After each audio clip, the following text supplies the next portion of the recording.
aw bisimila ka bamananga kunnafoni sɔrɔlenw na minnu bɛna walawalali k'aw ye Mali kibaruyaw ani diɲɛ fan wɛrɛ kibaruyaw la bakuruba kunnafoniw an don kan kelen pewu de do bi. Kulu maramafɛntigi Sema Gatia ani Seyid Sherif Usman Madani Haidara u ka tile saba sigi in kun cɛra ni hakilina ɲumanw ye. O kɔfɛ u bisimilala General Mamadu Jakuraga fɛ n'o ye an ka jamanakuntigi Elhaji Ibrahim Boubacar Keita ka nɔnabila ye. Nin de y'an don kan ye bakuruba kunnafoniw na sɔɔni min bɛna walawalali caman k'aw ye aw bisimila.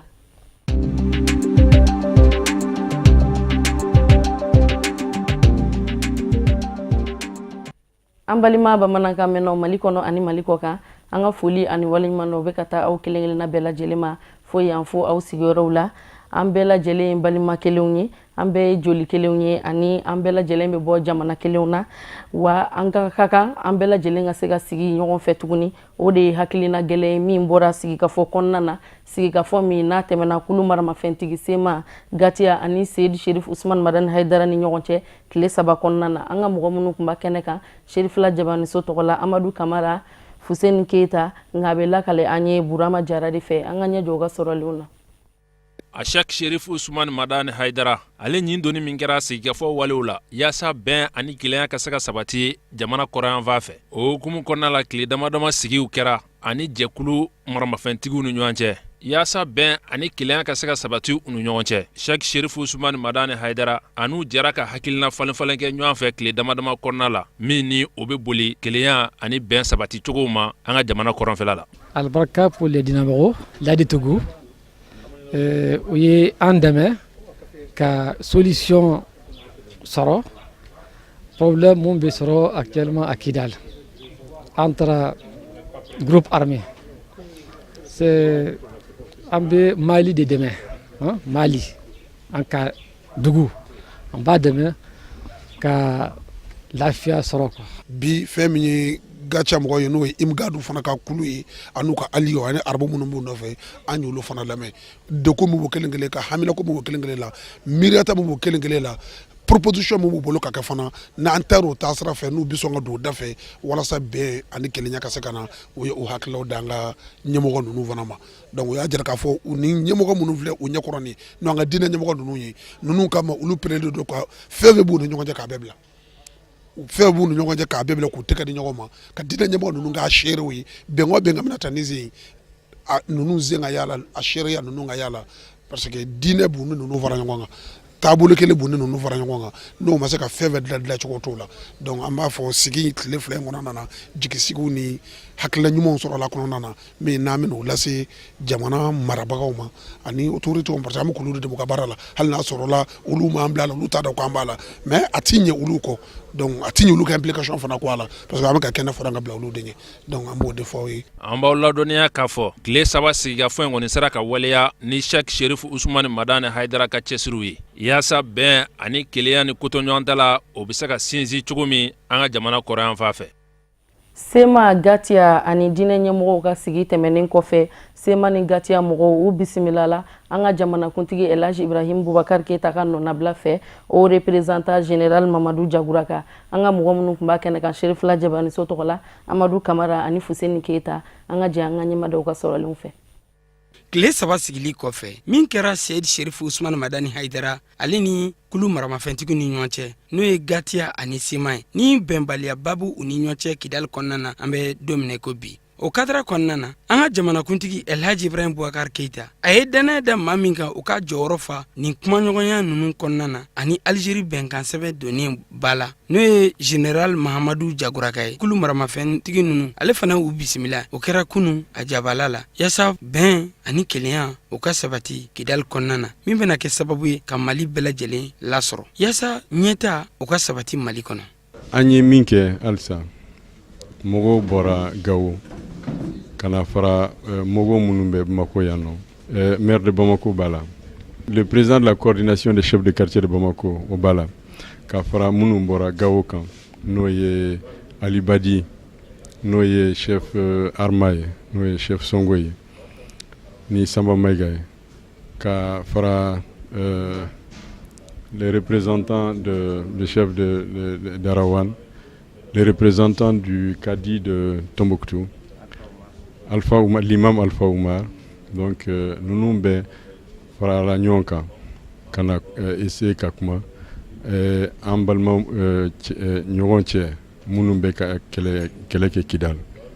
u n'ale Bamako kuma daminɛna u ɲɔgɔn cɛ mais a kuma bloquera a bloquelen an y'a lajɛ k'a fɔ ko ni maliyɛnw bɛɛ ma wuli ka u da don a kuma na a tɛna se ka ɲɛnabɔ donc o de la u bɛɛ y'u ka baara bila ka na fara ɲɔgɔn kan ka nin commission de bons officiers lajɛrɛ ka essayer ka kuma an ye min kɛ jusqu'à présent an ye semaw mɔgɔw ye an ye gacha mɔgɔw ye an y'u ka kuntigiw fana ye minnu ye Mohamed Agentala ani Gamu an n'u bɛɛ kumana an bɛ ka kuma halisa an bɛ ka information ɲini an bɛ ka an ka hakili jaga bɔ k'a lajɛ ni a bɛ se ka kɛ a koɲa bɛ se ka dilan cogo min na yaasa que la paix revienne Kidal ani Mali fan bɛɛ. An ye sigi min kɛ bi ani jamanakuntigi ye wasa don maa min na pour que ka hakili ɲɛsin kɔrɔnfɛko in na n'o y'a ka haut représentant ye an n'o de sigira parce que an yɛrɛ de y'a ɲini o fɛ maa minnu bɛ yen n'olu da bɛ jamana in ayiwa a lafiyako in na n'o ye communauté internationale ye ka a maa ninnu bɛɛ wele an n'u ka sigi parce que an y'an da don baara in na an b'a fɛ olu yɛrɛ an n'u ka sigi a kana kɛ komi n'a y'a sɔrɔ sisan an nana an b'a fɛ k'olu sen bɔ a la de k'u gɛn ka bɔ yen an yɛrɛ de bɛna an ka fɛn ta baara kɛcogo t'o ye ko in an ko an ka hakilimaya kɛ an ka kumuw fɛ an ka bonyamasigi k'u ye u ye baaraba min kɛ ka jamana dɛmɛ an k'o dɔn u ye ka tila k'a f'u ɲɛna k'a fɔ ko anw man na k'a fɔ ko an bɛna u sen bɔ a la anw nakun de ye gɛlɛya dɔ nana ko in na o gɛlɛya in an hakilila ni Ala sɔnna n'an y'an da don a la o yɔrɔ in bɛ se ka nɔgɔya n'o nɔgɔyara ka ban o kuma baara in bɛ tɛmɛ a sira fɛ o kuma ni Ala sɔnna bɛɛ ni jɔyɔrɔ min ka kan i b'o baara in kɛ. An b'a yira u la k'a fɔ ko nin lajɛrɛba in min kɛra jamanakuntigi ka lasigiden Algérie bɛnkan sɛbɛn hukumu kɔnɔna na ani kulu maramafɛntigiw ni ɲɔgɔn cɛ kɛ fɛnba ye min daminɛna ka ban an ka diinɛ ɲɛmɔgɔw fɛ kɛrɛnkɛrɛnna Seyid Serifu Usmani Madani Haidara ka fara Mamudu Diko kan ani Bamako tutigɛbaw yaasa bɛn ka sabati Kidal kɔnɔna na. Wulikajɔ ani cɛsiri minnu kɛra nin bɛɛ kun ye jamana in bɛ se ka suma cogo min na kɔrɔn ni an bɛɛ ye fa kelen ba kelen de jamana ɲɛmɔgɔ n'o ye président de la république ye ale ka cɛsiri a kuma o kuma an fɛ a b'a fɔ an ye de an ka lajɛ bɛn ka don jamana in kɔnɔ bon o y'ale ka kuma ye mais o wajibiyalen bɛ an kan parce que an ka diinɛ b'an wele ka t'o de ma o de la nin tile fila in na an cɛsirila kosɛbɛ ani kɔrɔnfɛmɔgɔ ninnu cɛ pour que u yɛrɛ dama ni ɲɔgɔn cɛ dekun min bɛ yen o bɛ se ka bɔ yen parce que ni tɔɔrɔ bɛ yen a bɛ n'a fɔ a bɛ Mali bɛɛ de kɔnɔ wulikajɔ in de y'o ye fɔ an nana sigi a wula in na ayiwa min nomena ka bila ko bɛ ɲɛmɔgɔya la an n'o nana sigi ani farajɛ minnu fana b'an ka jamana kɔnɔ yan ko in basigili la ani hɛrɛ ɲinini na bon an n'olu bɛɛ sigira bi kɔrɔnko in a dan bɛ se ka ɲin'a na cogo min na bɛɛ ka lafiya Mali k'a yɛrɛ sɔrɔ cɛsiri ɲini de. Ni sigilin n'a labɛnna jamanakuntigi ka lasigiden fɛ Algérie bɛnkan sɛbɛn waleyali hukumu kɔnɔna na nin bɛna kɛ fɛnba ye don nataw la n'a y'a sɔrɔ an ka jamana ɲɛmɔgɔw ka fara kulu maramafɛntigi ninnu kan ani an dɛmɛbagajɛkulu bɛɛ lajɛlen ka bɛn ani kelenya k'o sabati Mali fan bɛɛ lajɛlen fɛ. Wulikajɔ o kɛlen don ka Zimbabwe faaba kalaya bi kosɛbɛ o y'a sɔrɔ arabadon baarabilancari o kun bolodalen don ko bɛɛ lajɛlen ka to i ka sow kɔnɔ ni k'i ka nisɔngoya jira ka sanga ni gouvernement ko ye Zimbabwe jamana kɔnɔ Tata Ture bɛ walawalali caman k'an ye an ka ɲɛjɔ a ka sɔrɔlenw na.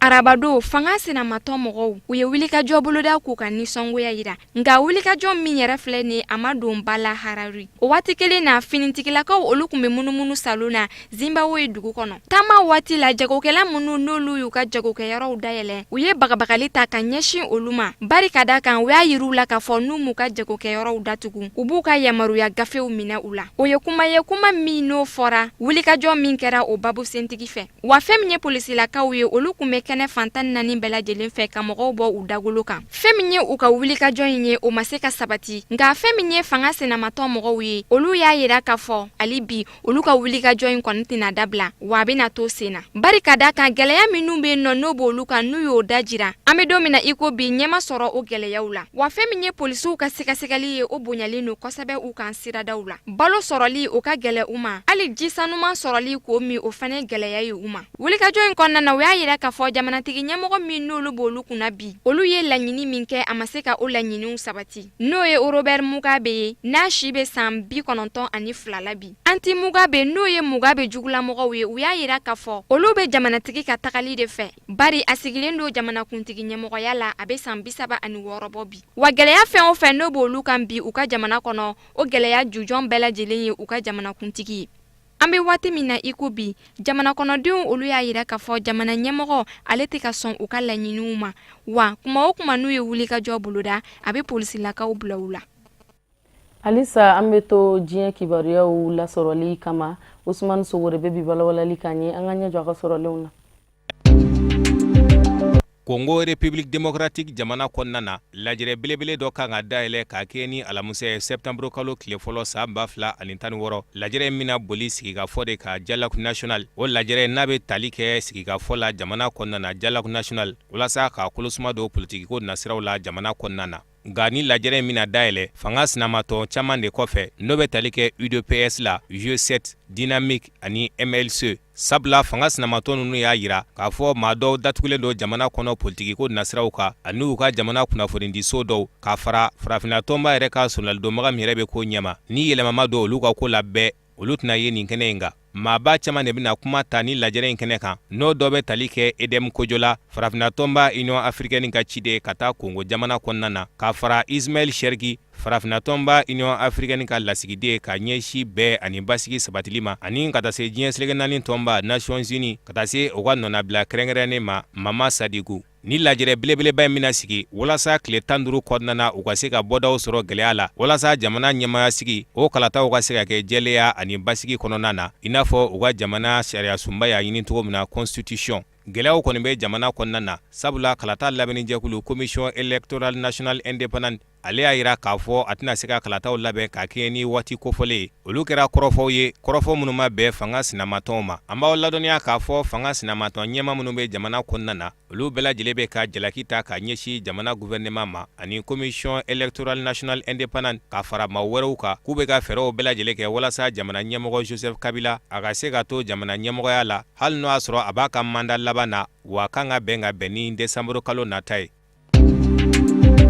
Chad jamana kɔnɔna na u ka wasabilo parlement ale kɔni bɛna dɔ fara a ka cɛsiriw kan k'a kɛ ni gɛlɛyaw ye ka ɲɛsin jamana ma sɔrɔ binakuw ma sabula ka da kan gɛlɛya bɛ jamana kɔnɔna na bi kɛrɛnkɛrɛnnenya la ka ɲɛsin sɔrɔ binakuw ma. O kadra de kɔnɔna na wele bilala u ka wasadenw ma députéw walasa u ka se ka dɔ bɔ u ka sɔrɔw la wasabilo bɛ ka sɔrɔ mun d'u ma. Bɛn kɛra nin hakilina ninnu kan ka kɛ ni ntɛnɛn tɛmɛnen utukalo tile 29 wasabilo ɲɛmayaso fɛ direction de l'Assemblée nationale u ka wasabilo ci jɛkulu ɲɛmaw ma ani u ka fanga ɲinina jɛkulu ɲɛmaw ma minnu bɛ wasabilo kɔnɔna na. O weleli de sen fɛ u ka wasabilo ɲɛma fɛ a y'a ɲini wasadenw fɛ ko ka kɛ ni gɛlɛya ye gɛlɛya min bɛ jamana kɔnɔ bi ko wasaden bɛɛ lajɛlen ka jɛ i ka sɔrɔ tilancɛ kɔ 100 sirada la 100 sirada 50 o ka se ka bila jamana ka bolo kan. Nka lajɛrɛ in sigibaga dɔ ka kɔrɔfɔ la ale y'a yira k'u ka jamana wasabilo ɲɛma Aruna Kabadi a tun bɛ caman de kɔ ka bɔ wasadenw yɔrɔ la mun kun ka ca ni 100 sirada o 100 sirada ye 50 ye. Nka wasaden si tɛ mun sɔnna ka dɔ fɔ nin kɔrɔfɔ in kun kan wa wasabilo jateminɛlen don bi Chad jamana kɔnɔna na wari dun yɔrɔ nka a ti nɔ foyi ta jamana ka ɲɛnamaya la